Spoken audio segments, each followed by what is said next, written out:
Vladimir Lenin once said, "Freedom is a grand word, but under the banner of freedom for industry, the most predatory wars were waged. Under the banner of freedom of labor, the working people were robbed." Hello and welcome to my channel, Pakistanki. The username is somewhat tongue-in-cheek as a reference to my ethnicity and my leftist politics, specifically of the Marxism-Leninism persuasion. I'm ethnically Pakistani, and note that my username plays to the anglicized pronunciation of that word, Pakistani. The correct pronunciation is indeed Pakistani. I guess you could call it artistic license. Yes, I am a political radical, and I am a leftist, by which I mean I'm on the side of moving past capitalism entirely. I do not see a worthwhile future in which we are living under it. If you are politically literate, you probably already inferred my political stance from my username alone. And on that note, the picture that you see on the screen cap is some image that I found in some random corner of the internet through a Google search. I found it funny and I decided to just start using it on social media profiles ever since as my avatar. I'm not at the point where I feel ready to show my face openly or use my real voice, which I'm disguising right now. Other leftists will understand why. To the uninitiated, the truth is that despite our vaunted freedom of expression, radical leftists have experienced that it is unsafe to openly identify as communist. Despite what I said though, I do plan to do a face reveal or something like that in the indefinite future. But anyway, on to the topic of this video. While the main idea that I'm going to try to establish here is directed towards other fellow leftists on how we ought to market ourselves, if you will, I will also explain some political realities and ideas that leftists generally all understand, but others who are watching, who are new and interested in our ideology, may not similarly understand or assume to be true. So that'll bear a little bit of explanation just for ease of understanding and reaching a broader audience. So the first question is, why is a communist dedicating a video to the topic of freedom? Don't we just want the state to lord over us, making us indifferent at best or hostile at worst to the whole idea of freedom? Or is this just some co-opting campaign geared towards snaring people in with something that they find attractive until they learn the ugly truth? In fact, I in particular will probably get more flack than most other leftists from my own side because of my Leninist political persuasion. But anyway, the answer to those first two questions is a resounding no. As leftists, our ultimate vision of society, at some point in time, well beyond the foreseeable future, is a world free of states and free of classes, just an abundance of everything that people could ever want or need, and it's one of the relatively few things that we on the left are all pretty much in agreement over. There would still exist government in a sense, but not the government of a state. It would be self-government, and quite frankly, I can't think of a higher expression of freedom. Regardless what you think of communism, this ideal clearly is not hostile to freedom, but actually craves it very much.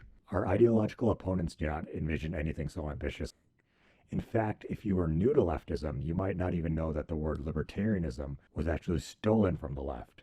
The term first showed up in an anarcho-communist newspaper published in New York called La Libertaire by a writer named Joseph de Jacques, and that term was used to describe his own political stance. In the US, freedom and liberty are words commonly used by conservative and right-wing groups.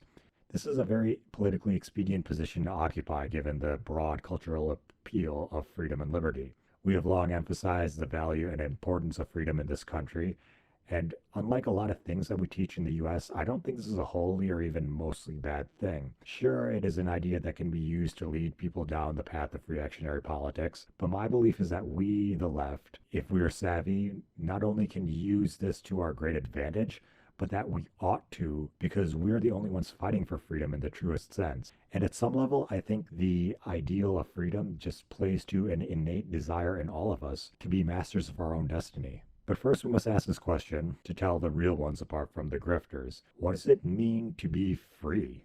While I don't typically recommend learning political concepts through dictionary definitions for a host of reasons, it can make for a decent starting point on the road to reaching a fuller understanding. On that note, the first definition that pops up when you Google the word freedom is power or right to act, think, speak as one wants without hindrance or restraint.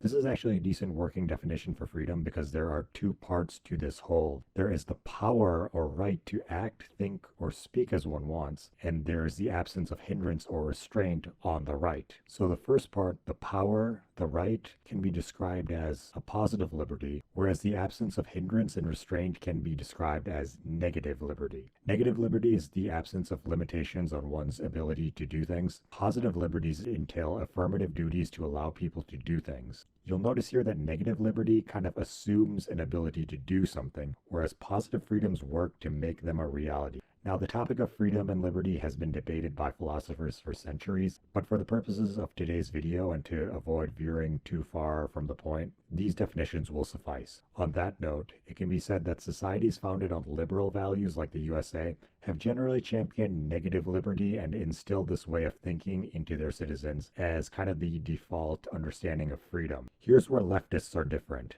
We value negative freedoms too, but push for more positive freedom in addition to them. Why?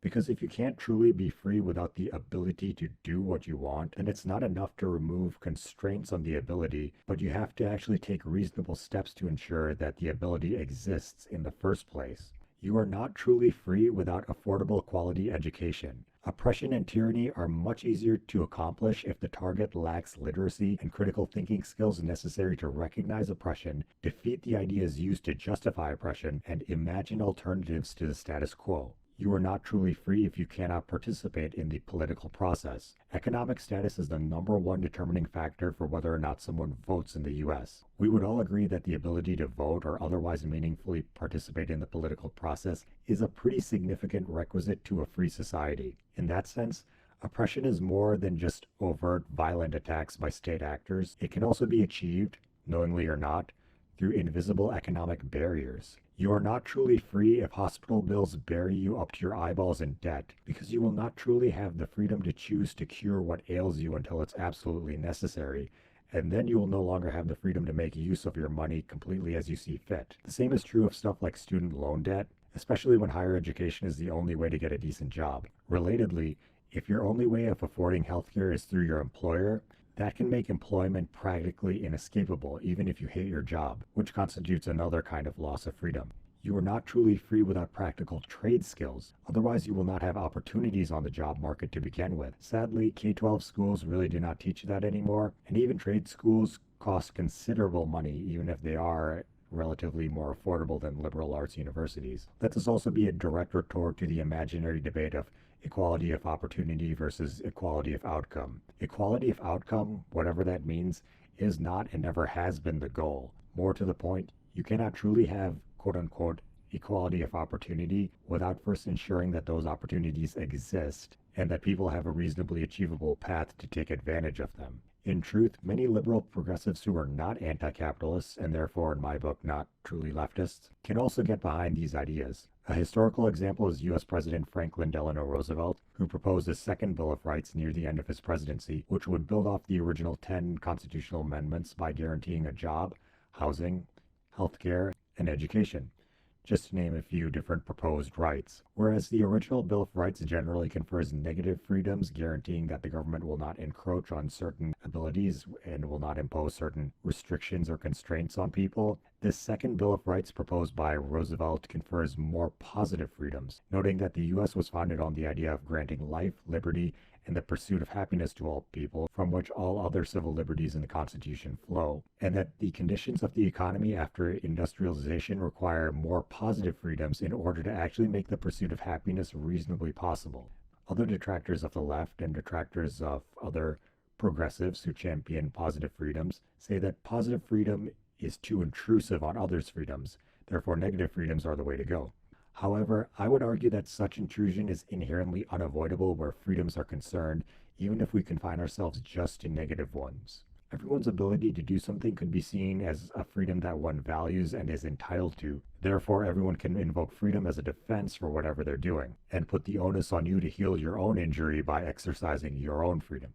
Perhaps nowhere can this be seen more starkly than the healthcare debate in the US, where the US defends its antiquated system by saying that people should have the freedom to choose healthcare plans, when in reality this amounts to nothing more than saying that they are free to risk dying or medical bankruptcy if they cannot afford insurance in the first place, or to play Russian roulette with various private plans, as we all know that health insurance companies do not cover everything and will always try to weasel out of paying wherever they can. And even when they do pay, they often require you to foot a significant part of the bill.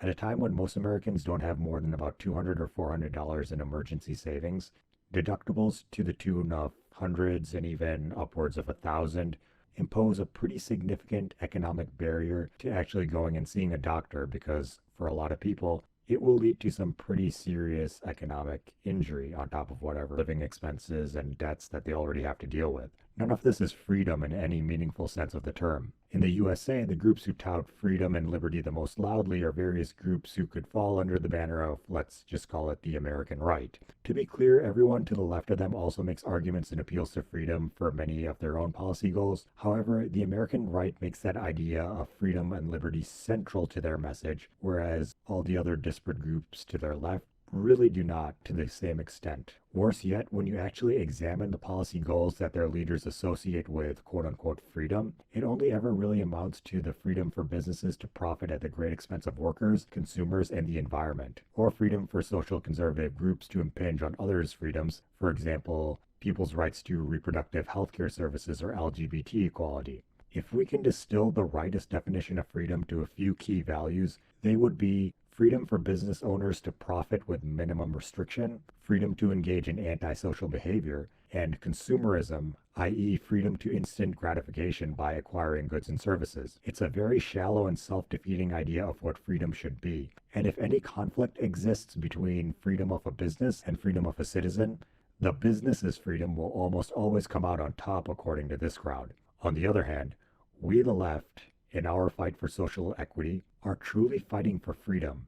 We understand that in order to enjoy one's life and truly live free, you must first be alive, for which reason basic essentials like water, housing, healthcare, among others, have all but become prerequisites to being free. Because, of course, these things are necessary to live and stay alive in the first place. We understand that in addition to having life, you must also have the means to utilize your freedom. This means having an education, both for the ability to become productive members of the workforce, but also to become responsible citizens with the ability to combat repressive ideas in favor of egalitarian ones, which is why educational institutions so often become a political battleground where reactionaries desperately seek to push back against ideas of social justice. Such not only offends their sensibilities, but it also conflicts with their ability to divide people among themselves, as well as effectively push misinformation and discredited ideas. We understand that economic barriers can be just as repressive as brute force by a tyrant state, and we tackle both of these barriers together by supporting policies that will lift people out of poverty, make the cost of living more affordable, and oppose finance capital that puts people and even entire nations into crushing debt, while at the same time defending basic civil liberties. We, the left, fight not only for protective measures against government repression and to make the pursuit of happiness truly practicable for all people, whether that entails providing essential resources or removing economic barriers in the way of that pursuit. All of this is going to require extensive education about what our political philosophy really entails, as opposed to all the misinformation with which socialism, communism, and leftism in general is portrayed. Despite all this, we the left never try to take up the mantle of fighting for freedom and liberty ourselves, perhaps understandably, given how much we know that these terms are associated with reaction. However, some political terms can and should be reclaimed. In my opinion, this is one of them. After all, as I mentioned earlier, it originally used to be one of our things, as evidenced by the origins of the term libertarian. We can not only attract a lot of support by loudly championing freedom, but we might honestly have an obligation to do so, because those to our right will never be able to do so sincerely the way that we can. In conclusion, I once had a professor who used to say, "Make the obvious obvious" when arguing persuasively. On that note, it is not enough to point out the hypocrisies and contradictions of reactionaries who champion freedom. We must show that our side actually does actively fight for freedom, and make that idea more central to our message, such that we start being seen as the freedom fighters, because we are. And why should we surrender such a powerful idea to our opponents anyway, knowing that they're not going to fight for the kind of freedom that we value? And I challenge all leftists watching to start pushing the envelope by using that word more in the context of our politics. Because in order for freedom to be meaningful, they must be rooted in substantive rights, not mere formalities. Thanks for watching this, what appears to be my first ever YouTube video for this channel. I hope you enjoyed this video. If so, you can help out my baby channel by hitting like and subscribe. You might as well hit the bell because I will probably not be making videos frequently enough to annoy you with too many notifications. On that note, as I work on this project, I invite you to come on the journey with me. I hope to have some fun with it, and I hope my viewers do as well. Finally, to help this thing really take off, you can kick a little money my way at liberapay.com/pakistanki/payment. The link will be in the description below. I do have a Patreon account as well, but that is mainly to direct people from that site over to my channel, not the other way around. LiberaPay is a superior alternative, and I would prefer that my primary funding come from there. On that note, do yourself a favor and create an account on that site now before more of your favorite left-wing content creators start migrating over there or to other similar platforms. Thanks again for watching. Solidarity to all comrades. Peace and love to all people.